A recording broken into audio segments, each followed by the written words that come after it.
नमस्कार, मैं रविश कुमार। साइंसदानों को तो समझदार माना जाता रहा है। अरसे से ज्योग्राफिया, इतिहास, साहित्य, राजनीति, समाजशास्त्र, सिनेमा पढ़ने वालों को कमतर बताया जाता रहा है।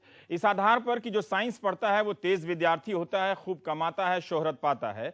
फिर इसी में एक दौर यह भी साथ साथ चला जिसमें समाज की हर दलील को साइंस के नजरिए से देखने का दावा किया जाता रहा।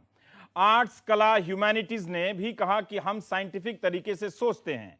साइंस और आर्ट्स के पूर्वाग्रहों के इतने लंबे दौर में कभी किसी ने यह नहीं कहा कि साइंस वाले रेडिकल हो रहे हैं। अचानक से यह छवि क्यों बदली है? रेडिकल तो आर्ट्स वाले भी होते रहे हैं। क्या यह भी पूर्ण सत्य है कि आर्ट्स वाला रेडिकल ही होता है? रेडिकल होने में दिक्कत ही क्या है?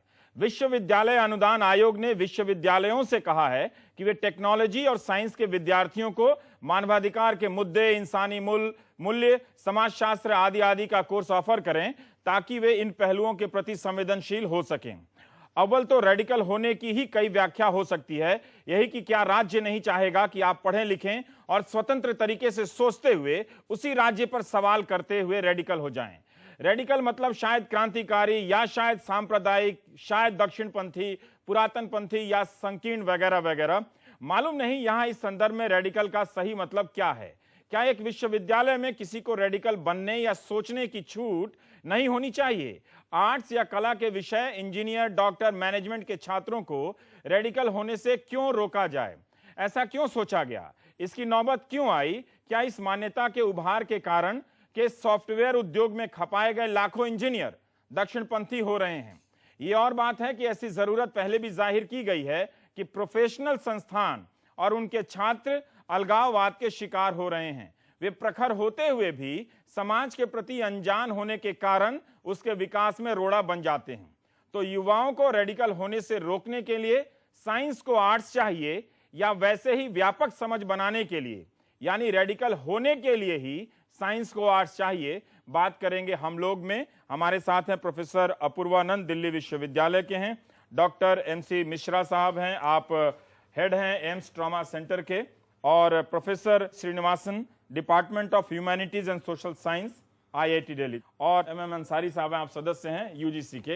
अंसारी साहब, आपसे ही मेरा पहला सवाल है कि ये रेडिकल क्या है इसमें? देखिए, इसकी परिभाषा तो आपने भी बड़ी कोशिश की इसकी देने की, और उसमें मैं जाना नहीं चाहूँगा। लेकिन रेडिकलिज्म से आजकल जो ख़ास तात्पर्य है वो एक्सट्रीमिज्म से है। जो कम्युनल वायलेंस में या इंसर्जेंसी या मिलिटेंसी में जो लोग आते हैं, जो आतंक फैलाते हैं, उसकी तरफ ये इशारा करता है रेडिकलिज्म की।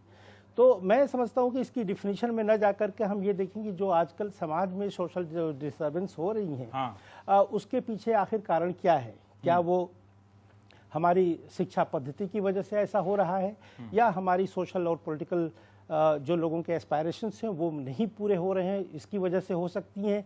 तो मैं इसी स्टेज पे मैं रेडिकल एलिमेंट्स को जब राष्ट्रीय एकता परिषद ने इस पर विचार किया होगा, बात हुई होगी, तो बिना रेडिकल को समझे हम साइंस के इदारे में आर्ट्स की जरूरत को कैसे उसको जस्टिफाई कर सकते? ये आपने सही कहा। एक तो ये कि मैं नेशनल इंटीग्रेशन काउंसिल का मैं मेंबर नहीं हूँ, ना तो उसमें मैंने पार्टिसिपेट भी नहीं किया, और हमें नहीं मालूम कि वहाँ पे क्या हुआ। लेकिन जब चूंकि UGC के संदर्भ में आप ये बात कह रहे हैं, तो आपको बताना ये चाहूँगा कि नेशनल इंटीग्रेशन काउंसिल की मीटिंग 10 सितंबर 2011 में हुई, और वहाँ से एक बात निकल कर आई कि शायद हमें अपनी एजुकेशन सिस्टम को, करिकुलम को किसी न किसी तरह से सुधारने की जरूरत है ताकि जो रेडिकल यूथ हैं उनको कंट्रोल किया जा सके। और वहाँ से ये तकरीबन 1.5 साल लगे हैं कि मिनिस्ट्री ऑफ होम अफेयर्स से ये एडवाइस MHRD में आई है, MHRD से, अच्छा, गृह मंत्रालय से ये मानव संसाधन, तो वहाँ से ये इसके बाद आई। और ये पिछले महीने की बात है, ये दिसंबर की बात है कि UGC ने उनके एडवाइस को लेते हुए ये फैसला किया कि एक एडवाइजरी जो है तमाम यूनिवर्सिटी को जानी चाहिए। मैं आपको ये बताना चाहूँगा कि इसके ऊपर कोई किसी भी तरह की रिसर्च एनालिसिस नहीं हुई, कोई स्टडी नहीं हुई है कि आखिर जो रेडिकलाइजेशन जो बढ़ रहा है वो क्या हमारी एजुकेशन सिस्टम की वजह से ऐसा हो रहा है, या वो जो लोग पर इसमें साइंस शामिल और हो रहे हैं। टेक्नोलॉजी के छात्रों को विशेष रूप से क्यों मतलब नहीं, चुना उसमें उसमें देखिए जो एडवाइजरी दी गई है उसमें दो बातें कही गई हैं। वो जी। एक तो ये कि ह्यूमन वैल्यूज और ह्यूमन राइट्स के जो इश्यूज हैं उनसे सेंसिटाइज किया जाना चाहिए यूथ को। हाँ। दूसरी बात ये कही गई है कि जो साइंस और टेक्नोलॉजी के स्टूडेंट्स हैं उनको इनकरेज किया जाना चाहिए कि वो आर्ट्स और सोशल साइंसेज है। के कोर्सेज हाँ। करें। मैं आपको जो बताना ये चाहता हूं कि इसके ऊपर किसी भी तरह की कोई इन डेप्थ एनालिसिस नहीं हुई कि आखिर ऐसा क्यों होना चाहिए। क्यों होना और ये बात बस यूं ही कह दी गई है और ये तमाम एक एडवाइजरी जो है वो तमाम यूनिवर्सिटीज को पर इशू ठीक कर है। दी गई है। और मैं नहीं समझता कि एक दो मीडिया के अलावा प्रिंट मीडिया के अलावा आपने इसका कॉग्निजेंस लिया। मैं नहीं समझता कि यूनिवर्सिटी सिस्टम में इसकी कॉग्निजेंस ली होगी। भले यूजीसी के इस दिशा निर्देश में ना हो या बहुत बारीकी से ना हो, लेकिन समाज में ये बातें हो रही हैं। ये कई जगहों पे पढ़ने में आता है कि आजकल जो आंदोलन हो रहे हैं और उसके पक्ष में ये है कि उन्हें राजनीतिक सामाजिक समझ नहीं है साइंस के स्टूडेंट को। ये जो धारणा है इसका कोई बुनियाद है क्या इसकी वजह से है कि वहाँ पर ह्यूमैनिटीज़ उस तरह से आपका सेंटर होगा, लेकिन जो बाकी इंजीनियरिंग कॉलेजेस हैं या मेडिकल कॉलेजेस हैं वहाँ पर ह्यूमैनिटीज़ नहीं है, साइंस आर्ट्स नहीं है, इसकी वजह से ये हो रहा है? ये देखो, इसमें दो बातें हैं। सबसे पहले आई एम वेरी ग्लैड आप लोगों ने रेज किया कि रेडिकलाइजेशन क्या है। और मैं नेशनल इंटीग्रेशन काउंसिल की मेंबर थी और उस मीटिंग में मौजूद थी, इसलिए मैं क्लैरिफाई करना चाह रही हूँ कि उन्होंने कहा radicalisation of youth based on caste and religious issues. Clearly minutes में लिखा हुआ है और पेज 82 पे मेरी भी रिस्पॉन्स है। अब इसको साइंस और टेक्नोलॉजी कर दिया है। मतलब दोनों तरफ से बेचारे बच्चे मारे गए। या तुम रिलीजन की तरफ जाओगे तुम रेडिकल हो रहे हो, अब तुम साइंस टेक्नोलॉजी की तरफ जाओगे तुम रेडिकल हो। कुछ इसमें ना सोच नहीं किया है, कुछ इन्होंने डिबेट नहीं किया है। Why in 2011 caste and religion was seen as radicalisation के लिए काफ़ी समझा जा रहा था और अब suddenly science and technology. So वो बात ज़रूर डिस्कस करनी चाहिए। रही बात आपकी दूसरे क्वेश्चन की कि मैं आईआईटी में भी हूँ जहाँ पे वहाँ पे ह्यूमैनिटीज सोशल साइंस तो शुरू से ही, जब से 50s में शुरू हुआ है, हर आईआईटी में ह्यूमैनिटीज सोशल साइंस पढ़ाया जाता है। और इस पे तो किसी की विचार नहीं गलत होगी कि ये इंक्लूड करना चाहिए, अच्छा होता है कि। पर इसके बिना अगर ये नहीं है या ये कम है तो क्या साइंस के छात्रों को आप किसी और दिशा में जाती हुई देखती? नो वे, ये तो बिल्कुल अनरिसर्च्ड आइटम है।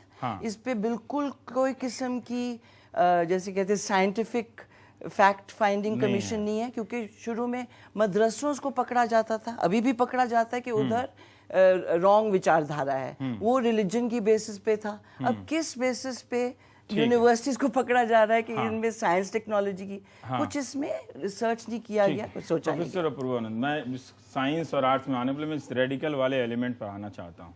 क्या ये जैसा कि प्रोफेसर श्रीनिवासन कह रही हैं कि कोई साइंटिफिक आधार नहीं है ये कहने का कि जो साइंस के छात्र हैं वो अगर रेडिकल का मतलब उनके संकीर्ण होने से है किसी न किसी रूप में, तो वो ह्यूमैनिटीज़ के नहीं होने के कारण ज़्यादा है?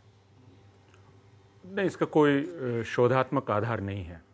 और ठीक इसी चीज़ पर हम लोग इस चर्चा में आने के पहले विचार कर रहे थे कि आप बिना शोध किए, बिना अध्ययन किए, और आपके पास ऐसा नहीं है कि सैंपल नहीं है, सैंपल मौजूद है तो आप शोध कर सकते हैं, आपके पास समाजशास्त्री हैं, वैज्ञानिक हैं, लेकिन बिना शोध किए एक आप मुखर विचार व्यक्त कर देते हैं और उस मुखर विचार को आप नीति की शक्ल देना चाहते हैं। ये मेरे ख्याल में एक बहुत हड़बड़ी में की गई चीज़ है। और रहा सवाल रेडिकल का, मूलगामी होने का, तो 60 के दशक में रेडिकल होने का मतलब था नक्सल होना, आप बहुत अच्छी तरह से जानते हैं। उसके पहले रेडिकल होने का मतलब था कम्युनिस्ट होना। एक समय आया, जैसा अंसारी साहब ने कहा, कि रेडिकल होने का मतलब संकीर्ण होना समझा जाने लगा। रेडिकल होने का हिंदी है मूलगामी होना। तो मूलगामी परिवर्तन जो भी चाहता है, आमूल-चूल परिवर्तन जो भी चाहता है, वो रेडिकल है, यह माना जाता है।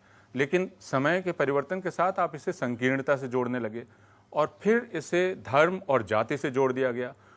तो 2011 में भी जब धर्म और जाति ये दो शब्द रखे गए तो मेरे ख्याल में ये अविचारित शब्द हैं जो उनमें रखे गए हैं। जैसा कहा गया कि इसके पहले मदरसों को कहा जाता था, लेकिन वह भी बिना किसी अध्ययन के कहा जाता था। एक अनुमान के आधार पर कह दिया गया कि वहां से आतंकवादी निकल रहे हैं, बिना किसी अध्ययन के।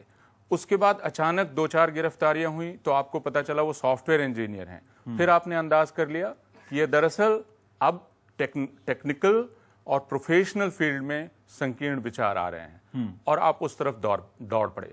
मेरा कहना है कि अगर हमें एक शिक्षा नीति बनानी है तो बिना शोध के, बिना अध्ययन के यह काम नहीं हो सकता।